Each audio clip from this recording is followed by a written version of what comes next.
थोडा वेळ थांबा आपल्यासोबत। विधिमंडळाचे माजी प्रधान सचिव डॉक्टर अनंत कळसे आता आपल्यासोबत आहेत। कळसे सर नमस्कार। नमस्कार। आता 2-3 मुद्दे या संपूर्ण केसमध्ये जो युक्तिवाद केला जातोय त्या निमित्तानं समोर येत आहेत। त्यातले माणिकराव कोकाटेंना दिलासा काय हवा असेल तर त्यांना एक म्हणजे अटकेपासून दिलासा हवाय, दुसरा त्यांना आमदारकी वाचवण्यासाठी दिलासा हवाय। आज जे हायकोर्टामध्ये याचिका दाखल केलेली आहे, अशी कोणती मागण्या आहेत माणिकराव कोकाटे त्यांच्या ज्या मान्य झाल्या तर त्यांची आमदारकी वाचू शकते की आमदारकी वाचू शकण्याची कोणती चिन्ह नाही?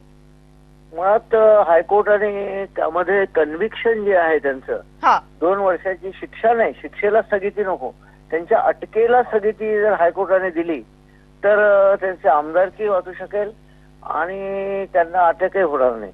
हे महत्वाचं आहे, कारण त्या आपल्या जे लिली थॉमसच्या या प्रकरणामध्ये सर्वोच्च न्यायालयाने क्लिअर केलंय की अटकेला स्थगिती पाहिजे, त्यानंतर त्यांना रिलीफ मिळू शकेल हायकोर्टाकडून।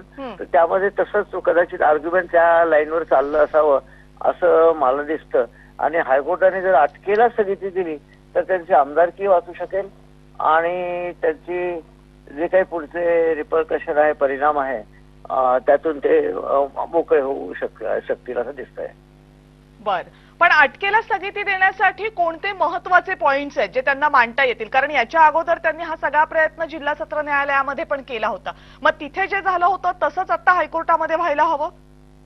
नाही, आता जिल्हा सत्र न्यायालयामध्ये जे पुरावे मांडलेले आहेत त्यांनी, आता त्याचं अप्रिसिएशन हायकोर्टात होईल, कारण हायकोर्टात शेवटी कसे एक्सपर्ट ऍडव्होकेट्स जे असतात, वेगवेगळे लॉ पॉइंट्स आहे, लेटेस्ट केस लॉज आहे, या संदर्भात ते सगळे मुद्दे मांडतील। त्यांचे ऍडव्होकेट कोण आहे मला माहिती नाही, पण हायकोर्टामध्ये निश्चितच जिल्हा सत्र न्यायालयात जे प्रकरण चालतं आणि हायकोर्टात जे प्रकरण चालतं त्यामध्ये निश्चित फरक असतो, कारण हायकोर्टामध्ये मेरिट आणि लॉ पॉइंट बेसिकली याच्यावर प्रकरण ते त्याला मांडणी केली जाते।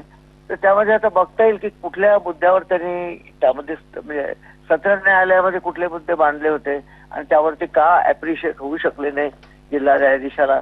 आता हायकोर्टात काय मुद्दे मांडतात यावर बरंच त्यांचं भवितव्य अवलंबून आहे आणि बरेचदा सत्र न्यायालयाचे, जिल्हा न्यायालयाचे निकाल हायकोर्ट टर्न डाऊन करतं। हा सुद्धा आपल्याकडे बरेच असे वेगवेगळे प्रकरण सांगता येते। तर बघूया आता काय होतं आज ते। पण सर याच्यामध्ये असं झालंय की हे झाल्यानंतर लगेचच माणिकराव कोकाटे यांनी आपल्या मंत्रिपदाचा राजीनामा दिलेला आहे। जर आज माणिकराव कोकाटे यांना दिलासा मिळाला तर त्यांना मंत्रिपद परत घेता येऊ शकतं का? आता हा पॉलिटिकल प्रश्न आहे। नाही, टेक्निकली परत घेता येऊ शकतं का? पॉलिटिकली मिळेल की नाही तो मुद्दा नंतरचा आहे, पण टेक्निकली त्यांना मिळू शकतं का?